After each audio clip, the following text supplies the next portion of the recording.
আসসালামু আলাইকুম। প্রথম বিষয় যেটা বলব সেটা হচ্ছে স্কিল খুবই লিমিটেড। দ্বিতীয় বিষয় যেটা বলব সেটা হচ্ছে এরকম লিমিটেড স্কিলের টিমে এরকম ব্যাটিং অর্ডারটা কেন?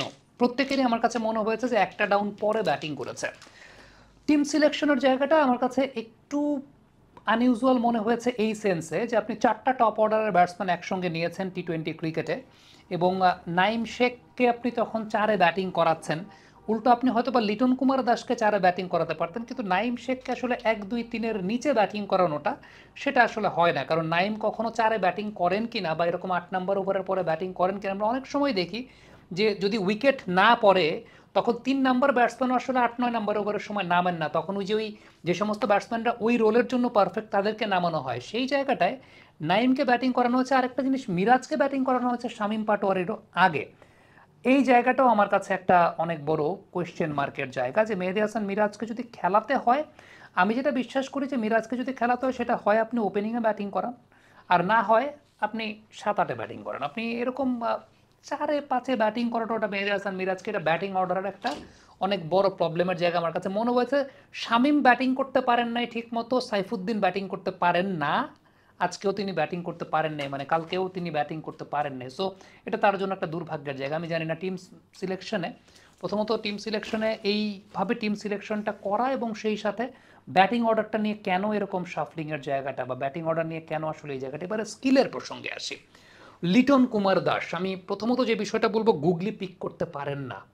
এই লেভেলের একজন ক্রিকেটার যখন গুগলি পিক করতে পারেন না তখন আর কোনো কিছু আসলে বলার থাকে না।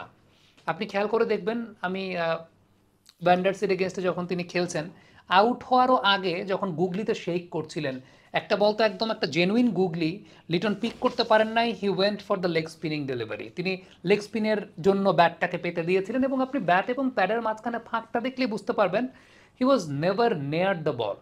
তিনি গুগলি পিকই করতে পারেন নাই। এরপর লিটন কুমার দাস যখন সুইপ করতে গিয়ে আউট হয়েছেন, আপনি খেয়াল করে দেখবেন যে সেটাও একটা স্ট্রেইটেনার কাইন্ড অফ বল ছিল। He was playing for the turn, but the turn was not coming. So এই যে গুগলি পিক করতে না পারাটা, হ্যাঁ, এই টাইপের বোলার যারা থাকেন তাদের আর্ম রোটেশনটা অনেক কুইক থাকে। এটা একটা গবেষণার বিষয়, এটা একটা আলোচনার বিষয়, কিন্তু ইন্টারন্যাশনাল ক্রিকেট যখন আপনি খেলছেন you have to find your ways. যে সমস্ত বোলারের আর্ম রোটেশনটা কুইক, আপনি গুগলি পিক করবেন কিভাবে সেটা কিন্তু আপনাকে জানতে হবে। আমরা পাওয়ার জেনারেশন, শক্তি চুমুকে অ্যাকশন, পাওয়ার চুমুকে অ্যাকশন।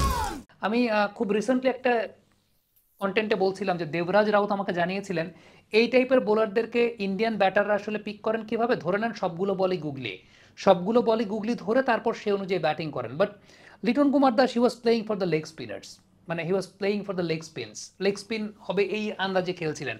এইভাবে আসলে হয় না। এই টাইপের বোলার যাদের আর্ম রোটেশনটা এত কুইক হয়, আপনি যদি ধরে নেন তাহলে তাকে গুগলি ধরে খেলেন, সেটা হচ্ছে সবচেয়ে উল্লেখযোগ্য বিষয়।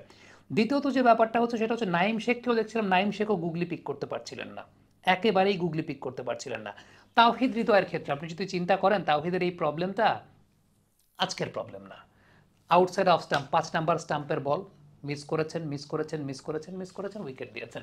এবং আপনি একটু চিন্তা করে দেখেন তো, তাওহিদের লেগ সাইড তার স্ট্রং জোনের জায়গা, অফ সাইডে যে তার উইক জোন এবং একটু এই লেন্থের বল।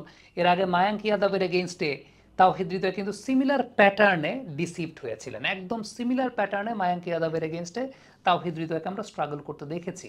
সো আলটিমেট ফ্যাক্ট যেটা আসলে আলটিমেট ফ্যাক্টের জায়গাটা হচ্ছে এই জোনে উইকনেসটা আছে এখন পর্যন্ত। স্কিলের কথা আমি যেখানে বলছিলাম, মেহেদী হাসান মিরাজ আমি বলবো যে অন্য ব্যাটসম্যানদের চাইতে বেটার গুগলি পিক করেছেন, that's true, Miraz better googly pick করেছেন, কিন্তু এই পজিশনে ব্যাটিং করতে নেমে এই ব্যাটিংটা সেটা একেবারে at least he could have tried, সেই ট্রাইটাও আসলে তিনি করেন। ইনফ্যাক্ট আমি মেহেদী মিরাজকে টি-20 ক্রিকেট খেলালে এই পজিশনে আমি কখনোই ব্যাটিং করাবো না, সেটা হয় ওপেনিংয়ে করবে, না হয় ৭-৮ নম্বরে আমার লাস্ট অপশন ব্যাটসম্যানের জায়গা থেকে টি-20 ক্রিকেটে সেটা তিনি থাকবেন।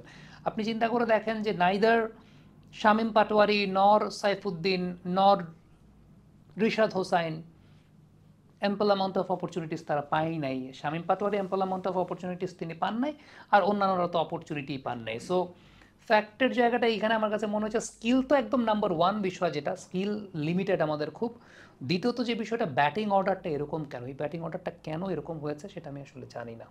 কমেন্ট বক্সে আপনাদের মন্তব্য মতামত জানতে চাই। আপনারা যদি জানেন যে ব্যাটিং অর্ডারটা কেন এরকম, কী লজিকে, আমি কোনো লজিক খুঁজে পাইনি, আপনারা একটু লজিকটা দিবেন যে আসলে কেন এরকম ব্যাটিং অর্ডার সাজানো হয়েছে।